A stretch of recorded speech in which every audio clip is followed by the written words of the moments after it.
গল্পটি দেখার সম্পূর্ণ অনুরোধ রইল। আরও এমন দারুণ দারুণ গল্প পেতে আমাদের চ্যানেলটি সাবস্ক্রাইব করতে ভুলবেন না এবং পাশে থাকা বেল আইকনটি ক্লিক করে নতুন ভিডিওর নোটিফিকেশন আগে পেতে থাকুন। তো চলুন শুরু করা যাক আজকের গল্প। গল্প পাঠে প্রেয়সী। শীতের সকাল। ঘরের কোনায় রাখা একটা পুরানো আলমারি।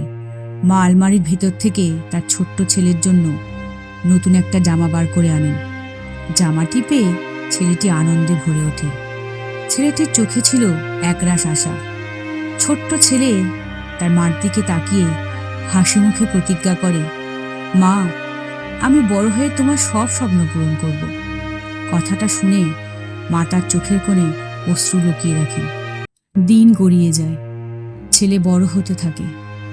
পড়াশোনার চাপ, বন্ধুদের আড্ডা, মায়ের সাথে সময় কাটানোর সময় আর থাকে না। মা জানালার ধারে বসে ছেলের জন্য অপেক্ষাই করেন। ছেলে শহরে চলে যায় পড়াশোনার জন্য। মা একলা হয়ে যায় আর অপেক্ষার প্রহর গোনেন। প্রতিটি দিন যেন তার কাছ থেকে এভাবেই হারিয়ে যায়। ছেলে বড় হয়, চাকরি পায়, শহরে তার ব্যস্ত জীবন। মার সাথে যোগাযোগও কমে যায়।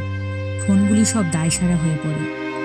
মা ফোনের অপেক্ষায় থাকেন, কিন্তু ফোন আর বাজে না। একদিন ছেলে মাকে ফোন করে বলে, মা, আমি তোমাকে খুব মিস করি, কিন্তু ব্যস্ততা এত বেশি যে সময় পাই না। মা কিছুই বলে না, শুধু ফোন ধরে তার কান্না আটকে রাখে। কয়েক মাস পর মা অসুস্থ হয়ে পড়ে। ছেলেকে ফোন করার চেষ্টা করেন, কিন্তু ফোন বাজে না। মা ছেলের ছবি বুকে নিয়ে তার শেষ নিঃশ্বাস ত্যাগ করেন। ছেলে বাড়ি ফিরে আসে, কিন্তু ততক্ষণে অনেক দেরি হয়ে গেছে। মায়ের খালি বিছানার পাশে বসে ছেলে ফুঁপিয়ে কাঁদে। মার জন্য তার সমস্ত ভালোবাসা আর দুঃখ প্রকাশ করে। সময় গড়িয়ে যায়, কিন্তু মায়ের খালি ঘরটি ছেলেকে তাড়া করে বেড়ায়। সে মায়ের স্মৃতির মধ্যে ডুবে থাকে, কিন্তু মা আর নেই, শুধু স্মৃতিগুলি থেকে যায়। ছেলেটি জানে সে তার মায়ের সব স্বপ্ন পূরণ করতে পারেনি। মায়ের খালি ঘরের দিকে তাকিয়ে সে বুঝতে পারে তার সফলতা মায়ের ভালোবাসার কাছে তুচ্ছ।